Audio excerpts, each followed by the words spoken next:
بسم اللہ الرحمن الرحیم۔ السلام علیکم ورحمۃ اللہ وبرکاتہ۔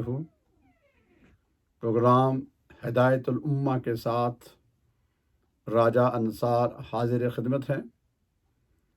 آج ہمارا موضوع ہے غزوہ بدر، اسلام کا پہلا وہ جھم اور پہلا وہ معرکہ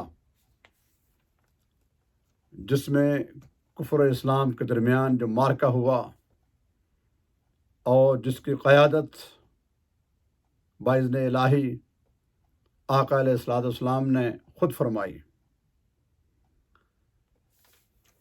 سورہ آل عمران میں ارشاد ہوا، آیت 123، اعوذ باللہ من الشیطان الرجیم، وَلَقَدْ نَصَرَكُمُ اللَّهُ بِبَدْرٍ وَأَنْتُمْ أَذِلَّةٌ فَاتَّقُوا اللَّهَ لَعَلَّكُمْ تَشْكُرُونَ، اور اللہ نے بدر میں تمہاری مدد فرمائی حالانکہ تم اس وقت بالکل بے سر و سامان تھے، پس اللہ سے ڈرا کرو تاکہ تم شکر گزار بن جاؤ۔ اللہ تبارک و تعالیٰ نے بدر کی اس غزوے میں جو غیب سے مدد فرمائی ملائکہ کے ذریعے، ہم تمام لوگ تقریباً اس واقعے سے واقف ہیں، شروع سے پڑھتے آئے ہیں، اور میں اب تاریخ میں نہیں جاؤں گا کہ یہ کس طرح ہوا، کیوں ہوا۔ میں صرف قرآن پاک کی چند آیات مبارکہ جو غزوات کے بارے میں اللہ تبارک و تعالیٰ نے نازل کی ہیں اور ایک دوسرے کو یہ پیغام دینا ہے کہ اسلام صرف حجرے میں بیٹھ کر تسبیحات کرنے سے، خالی عبادات کرنے سے اور بغیر کی تکلیف اٹھانے کے ہم تک نہیں پہنچا۔ یہ فقط عبادت کا نام نہیں ہے، اس میں یہاں فرض عبادات بھی ہیں، واجبات بھی ہیں، سنت بھی ہیں، روزگار بھی ہے، زکوٰۃ بھی ہے، صدقہ خیرات بھی ہے، وہاں جہاد بھی ہے، وہاں جنگ بھی ہے، وہاں فتوحات بھی ہیں، وہ تکلیفیں ہیں، آسائشیں کم ہیں، تکلیفیں زیادہ ہیں، اس میں دشمن زیادہ ہیں، دوست کم ہیں۔ میرا تبصرہ اس پر ہوگا جو اللہ نے ہمیں توفیق دی ہے، تاکہ ایک طبقہ ہمارے ہاں آج کل وہ یہ سمجھ بیٹھتا ہے، چونکہ پچھلے 300-400-500 سال سے یہ چلا رہا ہے کہ جی بس علماء کرام کا کام تو یہی ہے کہ آپ مسجد سنبھالیں، اس کی تنخواہ لیں اور قرآن حدیث پڑھیں اور پڑھائیں اور عبادات کریں، سیاسی معاملات سے، پولیٹیکلی معاملات سے، اکنامکی معاملات سے اور حکومتی معاملات سے آپ دور رہیں۔ یہ ایک سوچ ہے۔ اگرچہ وہ جو طبقہ ہے تبلیغ کا، وہ بھی ایک اچھا کام کر رہا ہے، بہتر ہے، مگر وہ ایک جزو ہے۔ دین جو ہے اس کا ہے نفاذ۔ وہ صرف ایک عبادت کا ہی نام نہیں ہے کہ آپ نے نماز پڑھ لی، روزہ رکھ لیا یا زکوٰۃ دے دی، حج کر لیا۔ وہ روئے زمین میں کہیں منع نہیں ہے۔ آج بھی بڑی تعداد میں مسلمان، کثیر تعداد میں لوگ یورپ میں، آسٹریلیا میں، کینیڈا میں، امریکہ میں آباد ہیں، اور کتنے چرچز ہیں وہ خرید کر مساجد بنی ہیں، اس میں کوئی شک نہیں ہے۔ خود جو ہمارا سینٹر ہے باب خدیجہ، اس کے پڑوس میں ہمارے چرچ ہے، اور جب ہم نے جگہ لی ہے تو ان سے پہلے پوچھا گیا، وہ آئے، ہم سے گفتگو کی، ہم سے کوسچن پوچھا، are you Muslim? Yes, welcome to the neighbour. اسی طرح ہمیں کوئی منع نہیں کرتا۔ تو اصل معاملہ کیا ہے؟ یہ انتہائی اہم اور سینسٹیو پوائنٹ ہے۔ بدر کے واقعات، غزوات کے سنے ہیں، سب نے ہیں، وہ اپنی جگہ ہیں، وہ تاریخ ہے، علماء کرام بیان کرتے ہیں، حق ہے، علماء کرام کو کچھ ہدیہ ملتا ہے، درست ہے، ناجائز نہیں ہے، لیکن اس دور میں ہم جو ہماری آنے والی نسل ہے اور ہم لوگ خود ہیں، ہمارے لیے ان غزوات سے سبق کیا ہے اور ہم نے کرنا کیا ہے کہ آیا اس دین کو ہم نے صرف عبادات تک رکھنا ہے یا اس کے آگے بھی ہے؟ تو میں چند آیات جو ان غزوات کے بارے میں جو اللہ تعالیٰ نے مخاطب کیا ہوا ہے، نماز روزہ تو ہے، اس کے بعد کیا ہے؟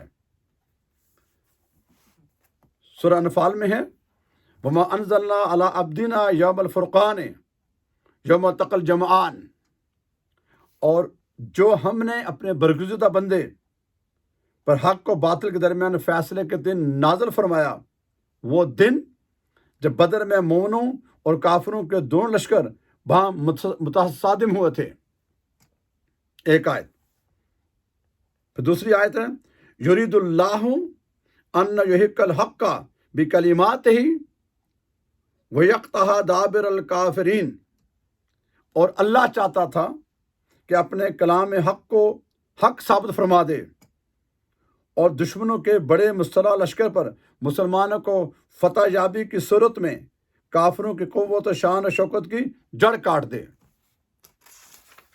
پھر اس کے بعد کی آیت ہے سورہ انفال کی، استغیثون ربکم واستجاب لکم انی ممدکم بألف من الملائکۃ مردفین، یاد کرو جب تم فریاد کر رہے تھے اپنے رب سے تو سن لی اس نے تمہاری فریاد اور فرمایا یقیناً میں مدد کرنے والا ہوں تمہاری 1000 فرشتوں کے ساتھ بے طرفے جو آنے والے ہیں۔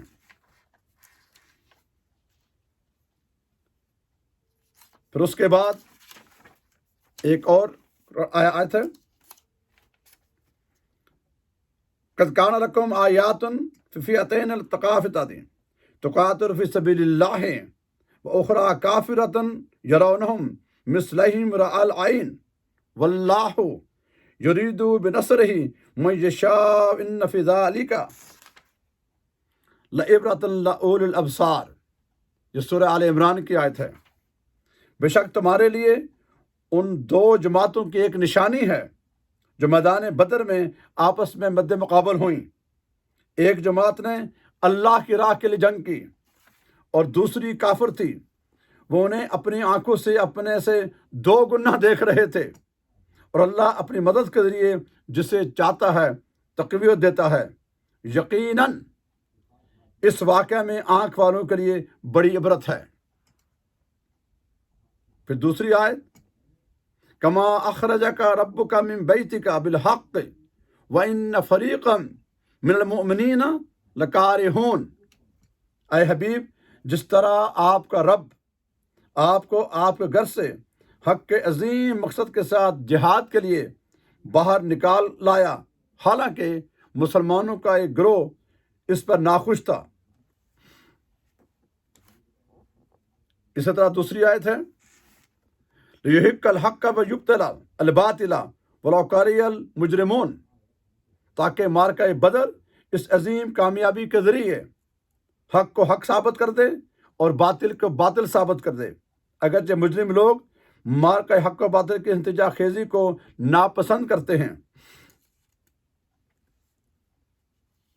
پھر دوسری آیت استغیثون ربکم فاستجاب لکم انی ممدکم بالالف من الملائکۃ مردفین، اور وہ وقت یاد کیجئے جب تم اپنے رب سے مدد کے لیے فریاد کر رہے تھے تو اس نے تمہاری مدد فرمائی اور فرمایا کہ میں 1000 پے در پہ آنے والے فرشتوں کے ذریعے تمہاری مدد کرنے والا ہوں۔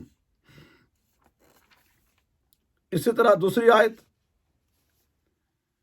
ذالک بانہم شاقوا اللہ ورسولہ ومن یشاقق اللہ ورسولہ فإن اللہ شدید العقاب، یہ اس لیے کہ انہوں نے اللہ سے اور اس کے رسول کی مخالفت کی، اور جو شخص اللہ اور اس کے رسول کی مخالفت کرے تو بے شک اللہ اسے سخت عذاب دینے والا ہے۔ یہ چند آیات کریمہ ہیں، اور بھی ہیں لیکن وقت کی کمی کے باعث یہ بیان کی ہیں۔ اب نکتہ کیا ہے؟ ہم جب ایمان لائے ہیں آقا علیہ السلام نے 40 برس مکے میں گزارے. جب اللہ کا حکم آیا تو لوگوں کو بلایا، لوگوں میرے بارے میں کیا رائے ہے، یہ میں خلاصہ عرض کر رہا ہوں. سب نے کہا کہ آپ صادق و امین ہیں. پھر انہوں نے فرمایا کہ اقول لا الہ الا اللہ واشہد انک محمد عبدہ ورسولہ، کہ میں اللہ کا رسول ہوں، اور اقرار کیجئے کہ اللہ کے سوا کوئی معبود نہیں اور میں اس کا رسول ہوں. یہ ایک اعلان صرف ایک نماز پڑھنے کا نہیں تھا. اس پر تاریخ گواہ ہے کہ اپنے دشمن بن گئے. وہ اعلان توحید اور دین کا اعلان یہ ہے کیا؟ وہ صرف ایک عبادت کا نہیں ہے، یہ پورا ایک نظام ہے، ایک سسٹم ہے. یہ بات میری بڑی غور سے سننے والی ہے. یہ پولیٹیکلی بات نہیں ہے کہ لوگ سیاست کو رنگ کچھ اور دیتے ہیں. نہیں، سیاست ہمارے مذہب کے اندر ہے. ایسا نہیں ہو سکتا کہ ہم صرف بیٹھ کے تسبیحات پڑھتے رہیں تو ڈاکو بنتا رہے، ڈاکے ڈالتا رہے، چور چوری کرتا رہے، ظالم ظلم کرتا رہے، اور دنیا پوری میں جتنی دوسری طاقتیں ہیں جو اسلام کے خلاف ہیں، وہ 2 چیزیں آپ سے چاہتی ہیں. روئے زمین پر 2 نظام وہ یہ چاہتے تھے اور چاہتے ہیں اور چاہتے رہیں گے، اور مسلمانوں کا آپس میں جھگڑا یہی ہے. نماز پڑھنے پہ، روزہ رکھنے پہ، اس پہ کوئی جھگڑا نہیں ہے. جتنے عمرے کریں، حج کریں، صدقہ خیرات کریں، NGOs بنائیں، رفاہی ادارے بنائیں، اس پر کوئی جھگڑا نہیں کرے گا. تو جھگڑا ہے کس بات کا؟ نمبر 1 تو عبادت صرف اللہ کی ہے اور اتباع اس کے رسول کی ہے. اس کے علاوہ جتنے بھی باقی عبادت کا سلسلہ ہے وہ باطل ہے. جب ہم نے اقرار کیا تو دین صرف ایک 5 وقت کی نماز اور روزہ اور حج زکوٰۃ کا نام نہیں ہے. یہ تو بنیادی پلر ہیں.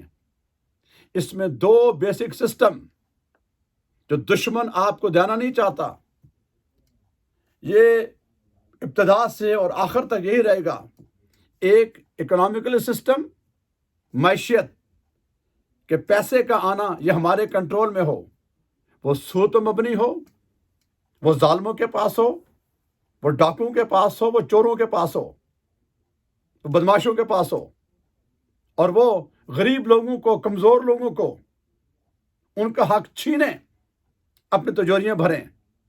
آج بھی مختلف شیپ میں یہ نظام پوری دنیا میں چلا آ رہا ہے، اللہ ماشاء اللہ چھوڑ کر. اور دوسرا پولیٹیکل سسٹم کہ کسی ملک میں، کسی ریاست میں، کسی شہر میں، کسی صوبے میں، کسی جگہ اس کا نظام حکومت کیسا ہوگا. آپ کہیں بھی جائیں، جب آپ نظام کی تبدیلی کی بات کریں گے تو دشمنی آئے گی. اور انفارچونیٹلی خلفاء راشدین کے بعد جب خلیفہ راشد امام حسن تک ختم ہوئی، حضرت امیر معاویہ رضی اللہ تعالیٰ عنہ، وہاں سے ملوکیت شروع ہوئی، بادشاہ شروع ہوئی. حالانکہ وہ صحابی رسول تھے مگر وہ خلیفہ راشد نہیں تھے. اس کے بعد بنو امیہ کا دور آیا، بنو عباس کا آیا، تو سوائے عمر بن عبدالعزیز کے باقی ادوار اپ ڈاؤن رہے. اس میں وہ روح نہیں تھی جو صدیق اکبر کے زمانے میں، عمر فاروق کے زمانے میں، عثمان غنی کے زمانے میں اور مولا علی کے زمانے میں تھی. اور امام حسن کو 6 ماہ ملے. پھر کربلا آپ کے سامنے ہوئی. کربلا کا میسج کیا تھا؟ وہ بدر تھا، وہاں نانا تھے، اس نظام باطل کے خلاف. وہ تو نبی تھے، رسول تھے، وہ تو اللہ کی طرف سے وحی آئی، کتاب لے کر آئے، قیامت تک ان کی شریعت رہے گی. اور تمام مخلوق کے، تمام رسولوں کے سردار، وہ تو وجہ تخلیق کائنات ہیں. حضور نے آ کر 23 برسوں میں اللہ کے حکم سے جو نظام دیا وہ قیامت تک کا نظام ہے. وہ صرف ایک عبادت نہیں ہے. حضور کے اپنی 10 سالہ لائف میں جو مدینہ میں گزری ہے، کتنی غزوات ہوئی ہیں. بدر تو آغاز تھا. کفار کیا کہتے تھے؟ کفار نے یہ تو کہا تھا کہ آپ ہم سے پیسے لے لیں، ہم سے ایگریمنٹ کر لیں، جو چاہیں لے لیں، جو ہماری فن خوانی ہے، ہماری جو بدماشی ہے، ہم جو چاہیں کریں، بالخصوص جو ہمارا نظام حکومت ہے، ہماری جو عبادت ہے، ہم اپنی بتوں کو جو عبادت کرتے ہیں، اس کو چھوڑ دیں، باقی ٹھیک ہے۔ حضور نے کہا یہ کیسے کیا کہہ رہے ہو؟ میں من جانب اللہ ہوں، اللہ نے مجھے بھیجا ہے، اللہ وحدہ لا شریک ہے، عبادت تو اللہ کے علاوہ کسی کی ہو نہیں سکتی ہے، اور میں اس کا رسول ہوں، سچا رسول ہوں، اور میرا جو پیغام ہے وہ ساری انسانیت کے لیے ہے۔ اس کا جو بیس ہے وہ انسانیت کی نشو نما کرنا ہے، انسانیت کی تعلیم و تربیت کرنا ہے۔ اس میں جو پہلا سٹیپ ہے کہ بندگی اللہ کی ہے اور اتباع رسول کی ہے۔ پھر جب آپ ایمان لاتے ہیں، پھر آپ کا رزق حلال آتا ہے۔ رزق حلال جب کمائیں گے، کسی کا حق نہیں چھین سکتے آپ۔ رول آف لا آئے گا، انصاف آئے گا، امیر غریب برابر ہوں گے۔ امیروں کی دولت یہ اللہ کی تقسیم ہے، وہ ان کے لے کر غریبوں میں بانٹی جائے گی، جسے آپ زکوٰۃ بھی کہتے ہیں، صدقہ بھی کہتے ہیں، خیرات بھی کہتے ہیں۔ اسے مختلف نام ہیں، طریقہ کار ہیں، چیک اینڈ بیلنس ہے۔ کسی گورے کو کالے پر، کالے کو گورے پر کوئی فوقیت نہیں مگر تقویٰ ہے۔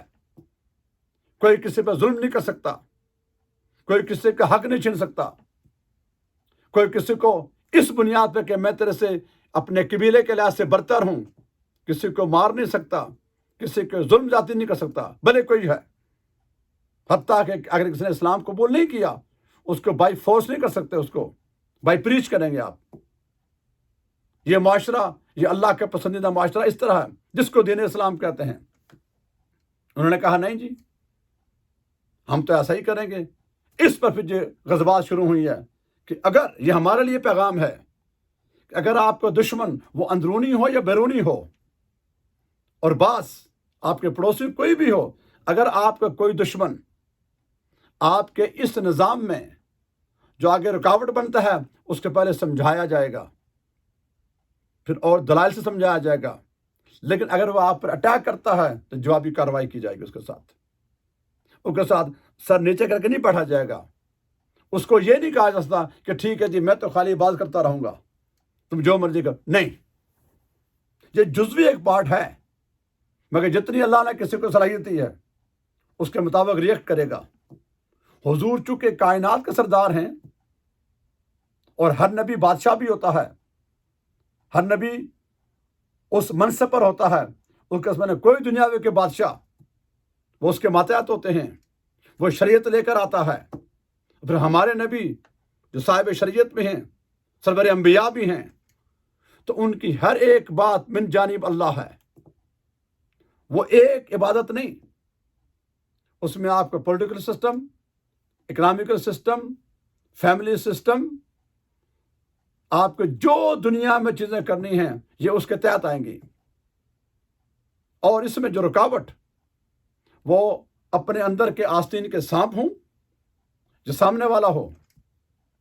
منافقین بھی تھے نا، بظاہر کلمہ پڑھتے تھے، لیکن کیا دلی طور پر وہ ایمان نہیں لائے تھے۔ تو مومن کے لیے یہ ممکن نہیں ہے، جو مومن ہو وہ پھر اس بات پر چار دیواری میں نہیں بیٹھے گا کہ جو ظلم کرتا ہے کرتا نہیں۔ جب وہ جج ہوگا تو انصاف کرے گا، قطع نظر کے کون ہے۔ اگر جرنل ہے تو علاقہ فتح کرے گا، اگر دشمن حملہ کرے گا تو، اگر حملہ نہیں کرے گا تو اپنے وطن کی حفاظت کرے گا۔ اگر تاجر ہے تو رزق حلال کمائے گا، اس میں سے زکوٰۃ دے گا، خیرات دے گا۔ اگر سرکاری عہدے والا ہے تو رشوت نہیں لے گا، سفارش نہیں کرے گا، وہ اپنی تنخواہ جو اس کو دی جائے گی اس پر گزارا کرے گا، اور اپنے اختیارات کو کسی صورت ناجائز استعمال نہیں کرے گا۔ اگر عالم دین ہے، تبلیغ کرتا ہے، اس کا ایک سبجیکٹ ہے، تو وہ پیسوں کے لیے، نام کے لیے، لوگوں کو لڑانے کے نہیں، فقط اللہ اس کے رسول کی رضا کے لیے، اللہ اس کے رسول کا پیغام ڈلیور کرے گا۔ کوئی اس میں راضی ہے ناراض ہو، جو شریعت نے اس کی حدود مقرر کی ہیں۔ اگر باپ ہے تو اپنا فرض ادا کرے گا، بیٹا ہے تو اپنا فرض ادا کرے گا، اگر بھائی ہے، پڑوسی ہے، رشتہ دار ہے، حتیٰ کہ دشمن ہے، اس کا بھی ایک رائٹ ہے۔ یہ پورا ایک معاشرہ دینا ہے، اور ہمارے آقا نے وہ معاشرہ تشکیل دیا۔ مکے والوں کتنے ظلم کیے، حکم و ہجرت کی، مدینہ آئے، تو ریاست مدینہ پوری کائنات کے لیے ایک ماڈل ہے۔ یہ اسلام جو ہم تک جو پہنچا ہے، اس کے نیچے یہ آسانی سے نہیں آیا۔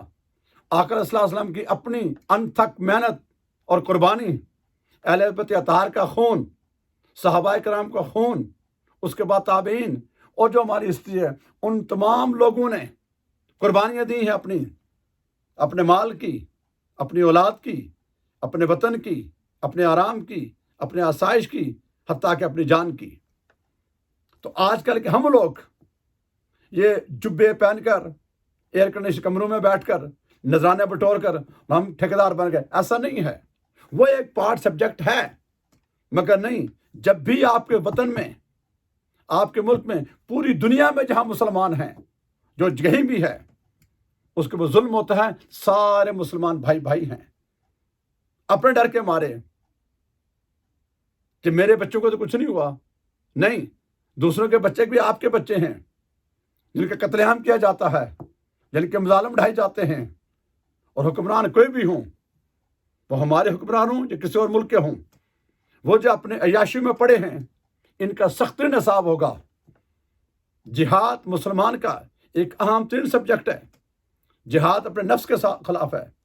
پھر اگر کوئی دشمن کسی صورت میں ہو، اندرونی یا بیرونی ہو، اس کے خلاف اعلان جنگ ہوتا ہے، اللہ کے رضا کے لیے۔ کسی کے اوپر چڑھائی کرنا نہیں ہوتا، لیکن کوئی آپ کے دین کے احکام کی خلاف ورزی کرے گا، کوئی آپ کو باؤنڈ کرنے کی کوشش کرے گا، آپ کو پریشرائز کرے گا، آپ کا حق چھینے گا، خواہ وہ زمین ہو، وہ اناج ہو، وہ آپ کا کلچر ہو، آپ کے احکامات ہوں، کوئی چیز بھی ہو، اس پر جو ڈاکہ ڈالے گا، مسلمان اور مومن کھڑا ہو جائے گا وہاں پر۔ یہ جو ایک کنسپٹ آ گیا ہے کہ ہمارے تو اپنا مسئلہ کوئی نہیں ہے، پیسے کمانا اور پلاٹ بنانا اور زمین کو مس یوز کرنا، نہیں، یہ زمین اللہ کی ہے، یہ مخلوق اللہ کی ہے۔ سارے مسلم معاشرہ ایک خاندان کی مانند ہے، اس میں غریب ہیں، امیر ہیں، کالے ہیں، گورے ہیں، متقی پرہیزگار ہیں، مگر ہے اللہ کی مخلوق، جو سارے اللہ کے بندے ہیں۔ حتیٰ کہ ہمارے یہاں کوئی غیر مسلم بھی ہے، اس کا بھی ایک حق ہے، وہ آپ اس کا چھین نہیں سکتے ہیں۔ تو محض اس بات کو تسبیحات پڑھنا اور محض یہ سوچنا کہ میرا مسئلہ نہیں، ہم سب کے مسئلے ایک ہیں۔ آقا صلی اللہ علیہ وسلم نے فرمایا کہ مسلمان ایک باڈی کی مانند ہے، مرکز ہمارا روح ہے۔ ہمارے باڈی کے کسی حصے کو تکلیف ہو تو پورا جسم کو درد ہوتا ہے۔ یہ باقی علاقے اور صوبے اور ملک، یہ تقسیم بات کی ہے، لیکن مومن جو ہے، کلمہ گو، جو ایمان لا اللہ پر، اس کے رسول پر، اس کی پوری دنیا اس کے لیے ہے، وہ کہاں بھی جائے وہ ایک ہے۔ لہذا جو جنگیں ہوئی ہیں، یہ ہمارے لیے تعلیمات ہیں کہ آپ نے محض اپنی آسائشوں کے لیے، محض اپنے آپ کو آرام دہ رکھنے کے لیے نہیں ہیں، نہیں، جہاں وقت آئے گا آرام بھی آپ کریں گے، کمائیں گے بھی، لیکن جب جنگ و جہاد کا وقت آئے گا آپ میدان میں آئیں گے۔